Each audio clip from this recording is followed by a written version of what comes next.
प्यारे बच्चों, आज का क्लास आप सभी बच्चों के लिए काफी ज्यादा इंपॉर्टेंट है, क्योंकि आज के क्लास में हम लोग पढ़ने वाले हैं क्लास 12th हिंदी का 40 मोस्ट वीवीआई ऑब्जेक्टिव क्वेश्चन। इस प्रकार के प्रश्न आपके बोर्ड परीक्षा में लगातार पूछे जाते हैं, तो आज की क्लास को आप सभी ध्यान से देखिएगा, लास्ट तक देखिएगा और इन सारे प्रश्नों को आप अच्छे से याद भी कर लीजिएगा, जिससे कि ऐसा प्रश्न आपके बोर्ड परीक्षा में अगर आ जाए तो आप छोड़ के मत आना। ओके, चलिए देखिए, पहला नंबर सवाल देखिए आपके सामने है। आप चैट सेक्शन और कमेंट सेक्शन में आंसर लगाते चलिएगा, जिससे कि ये सारा प्रश्न आपको क्लास में ही अच्छे से याद हो जाए। देखिए पहला नंबर सवाल क्या कह रहा है कि बालकृष्ण भट्ट किस युग के साहित्यकार थे। अब बताओ जी, बातचीत शीर्षक निबंध के निबंधकार बालकृष्ण भट्ट किस युग के साहित्यकार थे। तो मैं बता दूं, बालकृष्ण भट्ट भारतेंदु युग के महान साहित्यकार थे। Option number A correct answer हो जाएगा। लेकिन अगर यहां पूछता कि बालकृष्ण भट्ट किस काल के रचनाकार हैं, तो आप लगाते आधुनिक काल, इसीलिए दोनों को याद रखिएगा। चलिए दूसरा नंबर सवाल देखिए आपके सामने है। जितने भी रिलेटेड क्वेश्चन आते जाएगा मैं कराते चलूंगा। देखिए 2 नंबर सवाल है, बातचीत शीर्षक निबंध के निबंधकार के नाम बताएं। अभी तो मैंने बताया, बातचीत शीर्षक निबंध के निबंधकार का नाम है बालकृष्ण भट्ट। क्या? बालकृष्ण भट्ट, जिसका जन्म हुआ था 23 जून 1844। क्या?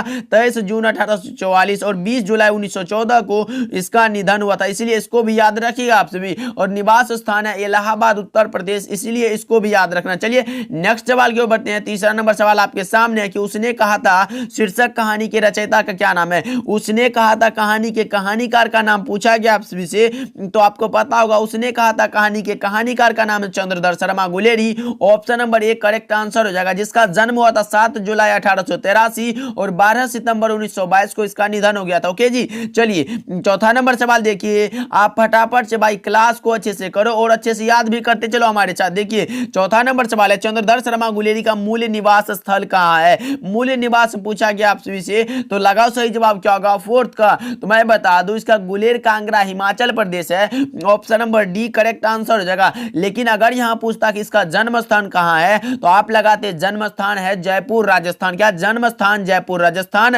और यहां पूछा गया मूल निवास, तो आप लगाओगे गुलेर कांगड़ा हिमाचल प्रदेश। ओके, चलिए पांचवा नंबर सवाल देखिए आपके सामने कि संपूर्ण क्रांति शीर्षक भाषण किसने दिया था। संपूर्ण क्रांति का भाषण दिया था लोकनायक जयप्रकाश नारायण ने 5 जून 1974 को गांधी मैदान में, जो कि option number A correct answer हो जाएगा। तो याद रखिएगा आप सभी। ओके, चलिए 6 नंबर सवाल देखिए आपके सामने कि बिहार के छात्र आंदोलन का जेपी ने नेतृत्व कब हुआ किया था। तो जेपी मतलब जयप्रकाश नारायण ने नेतृत्व कब किया था, तो अभी तो मैंने बताया 5 जून 1974 को।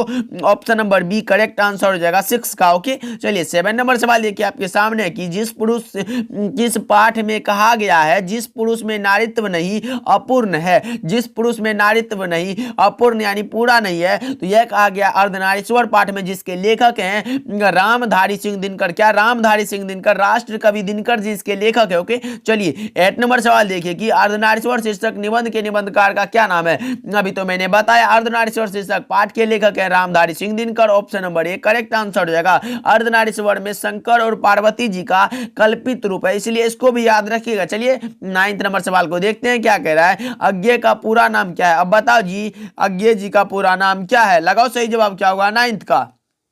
तो मैं बता दूं, इसका पूरा नाम है Sachchidanand Hiranand Vatsyayan Agyeya. Option number B correct answer हो जाएगा। ओके, चलिए नेक्स्ट सवाल की ओर बढ़ते हैं। 10th नंबर सवाल क्या कह रहा है, किस पाठ में आया है 3 बज गए 4 बज गए 11 बज गए। किस पाठ में कहा गया भाई, ये कहा गया है रोज पाठ में, और यह एक प्रकार का कहानी है जो दिया गया है सच्चिदानंद हीरानंद वात्स्यायन अज्ञे के द्वारा। ओके जी, इसको भी याद रखिएगा। सच्चिदानंद हीरानंद वात्स्यायन की माता जी का नाम था वैंती देवी और उनके पिताजी का नाम था डॉक्टर हीरानंद शास्त्री। ओके, तो इसको भी याद रखिएगा, जो आपके बोर्ड परीक्षा में पूछ दे, जहां से भी पूछो भाई, हम लोग इधर तैयारी में लगे हैं। किस पाठ में यह उक्ति आई है कि विपत्तियां व्यक्ति को पूर्ण बनाने वाली होती है। विपत्तियां व्यक्ति को पूर्ण बनाने वाली होती है, ये लिया गया है एक लेख और एक पत्र से। ऑप्शन नंबर बी इसका करेक्ट आंसर हो जाएगा 11 का। ओके, चलिए नेक्स्ट सवाल की ओर बढ़ते हैं। 12 नंबर सवाल है, एक लेख और एक पत्र शीर्षक पाठ के लेखक कौन है। एक लेख और एक पत्र शीर्षक पाठ के लेखक है Bhagat Singh. Option number A correct answer हो जाएगा, तो ध्यान में रखिएगा आप सभी। चलिए 13 नंबर सवाल है, ओ सदानीरा निबंध के निबंधकार का नाम क्या है? ओ सदानीरा जगदीश चंद्र माथुर की रचना, भाई जगदीश चंद्र माथुर की रचना है। 13 का सही जवाब हो जाएगा ऑप्शन नंबर ए, जिसका जन्म हुआ था 16 जुलाई 1917 को और मृत्यु हुआ था 14 मई 1978 को, इसलिए दोनों को याद रखिएगा। चलिए नेक्स्ट सवाल की ओर बढ़ते हैं। 14 नंबर सवाल है, चोर कैसे ताल है? चोर भाई कैसे ताल है ये बताना आप सभी को। ये उथले, क्या उथले हो जाएगा, option number A correct answer हो जाएगा। ओके चलिए 15 नंबर सवाल है, सिपाही की मां निम्नलिखित में कौन है? सिपाही की मां भाई बिस्नी, कौन सा? बिस्नी हो जाएगा, option number B correct answer हो जाएगा, तो ध्यान में रखिएगा आप सभी। चलिए 16 नंबर सवाल है, मोहन राकेश के बचपन का क्या नाम था? मोहन राकेश के बचपन का, यानी कि सिपाही की मां एकांकीकार मोहन राकेश के बचपन का नाम पूछा गया, तो इसके बचपन का नाम था Madan Mohan Guglani, option number A correct answer हो जाएगा। ओके तो ध्यान में रखिएगा आप सभी, जिनके माताजी का नाम था बच्चन कौर एवं पिताजी का नाम था करमचंद गुगलानी, इसको भी याद रखना है। चलिए 17 नंबर सवाल देखते हैं, प्रगीत और समाज शीर्षक निबंध किस पुस्तक से लिया गया है? प्रगीत और समाज जो है, जिनके लेखक है नामवर सिंह।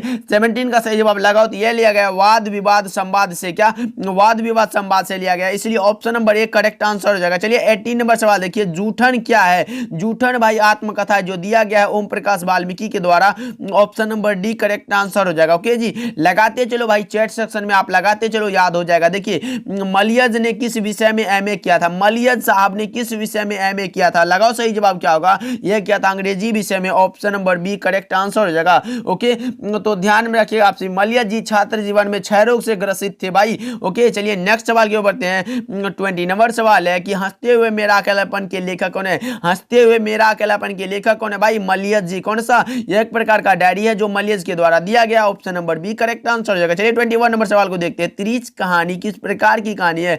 आधुनिक त्रासदी, कौन सा हो जाएगा भाई? ऑप्शन नंबर ए क्या होगा, बताओ सही जवाब क्या होगा, तो यह हो जाएगा उत्तर आधुनिक त्रासदी, option number A correct answer हो जाएगा।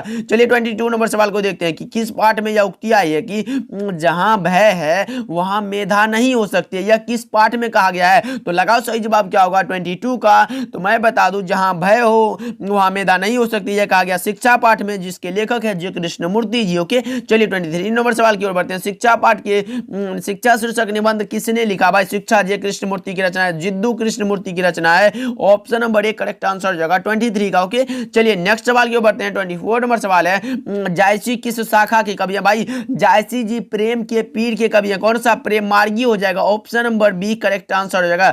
25 नंबर सवाल है, मलिक मोहम्मद जायसी का निवास स्थान कहाँ है? अब लगाओ जी, मलिक मोहम्मद जायसी का निवास स्थान कहाँ है? जायस कब्र Amethi Uttar Pradesh, option number C correct answer हो जाएगा, इसलिए सारे ऑप्शन को पढ़ के अच्छे से लगाना है। चलिए 26 नंबर सवाल की ओर बढ़ते हैं, क्या करा है? सूरदास किस भाषा के कवि है? सूरदास जी किस भाषा के कवि है? तो आपको भी पता होगा कि ये ब्रज भाषा के कवि है, option number B correct answer हो जाएगा। ओके जी पद के लेखक है सूरदास जी। ओके चलिए 27 नंबर सवाल को देखते हैं, तुलसीदास के दीक्षा गुरु कौन थे? तुलसीदास के दीक्षा गुरु का नाम पूछा गया आपसे, तो लगाओ 27 का सही जवाब क्या होगा, तो मैं बता दूं नरहरिदास जी इनके शिक्षा गुरु थे, क्या दीक्षा गुरु थे इनके नरहरिदास, और शिक्षा गुरु थे शेष सनातन, क्या शेष सनातन, इसको भी याद रखिएगा आप भी, लेकिन यहाँ पूछा गया दीक्षा गुरु नरहरिदास, लगा के आप निकल सकते हो। चलिए 28 नंबर सवाल की ओर बढ़ते हैं, कवितावली के रचनाकार कौन है? कवितावली के रचनाकार का नाम पूछा गया, 28 का सही जवाब लगाएंगे आप भी, तो इनके लेखक हैं Tulsidas ji, option number B correct answer हो जाएगा। चलिए 29 नंबर सवाल को देखते हैं, नाभादास किस काल के कवि थे? नाभादास जी भक्ति काल के कवि हैं,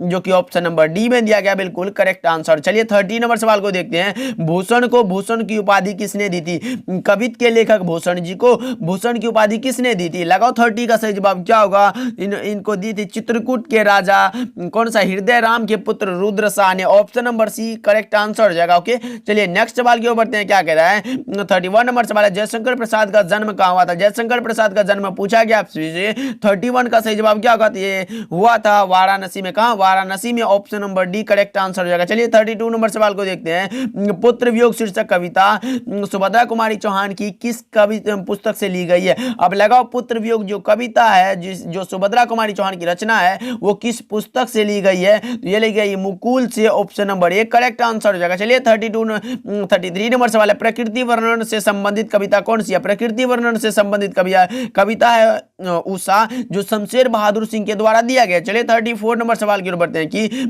जन जन का चेहरा एक शीर्षक कविता के रचयिता कौन है? जन जन का चेहरा एक गजानन माधव मुक्तिबोध की रचना है। क्या?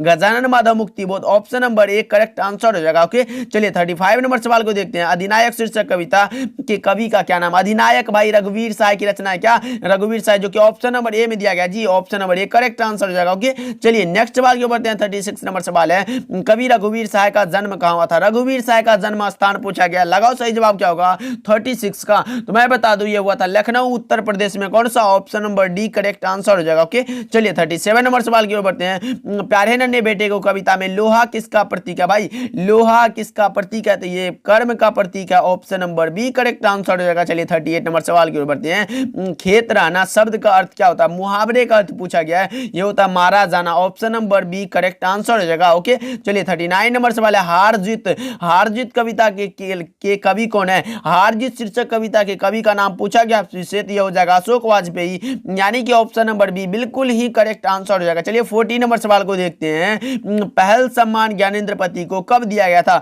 पहले सम्मान ज्ञानेंद्रपति को कब दिया गया था? तो यह दिया गया था कब? 2006 में। कब? 2006 में। Option number B correct answer हो जाएगा। गांव का घर कविता के लेखक है ज्ञानेंद्रपति जी, उसको पहल सम्मान दिया गया था 2006 ईस्वी में। ऑप्शन नंबर बी बिल्कुल ही करेक्ट आंसर हो जाएगा। तो फटाफट से कमेंट करके बताओ कि इस 40 में आप कितना सही कर पाए, कमेंट में जरूर बताना। ओके, 40 में 40 नहीं हुआ कोई बात नहीं, इस वीडियो को फिर से एक बार स्टार्ट कर लो और अच्छे से याद कर लो इन सारे प्रश्नों को। जो आपके बोर्ड परीक्षा में ऐसे ही प्रश्न पूछे जाते हैं, बस लगा के निकल लेना भाई, अच्छे से याद कर लेना। मिलते हैं अगले क्लास में। ओके, चैनल पे नए जुड़ रहे हैं सब्सक्राइब जरूर करिएगा, लाइक भी कर दीजिएगा क्लास को। मिलते हैं अगले क्लास में।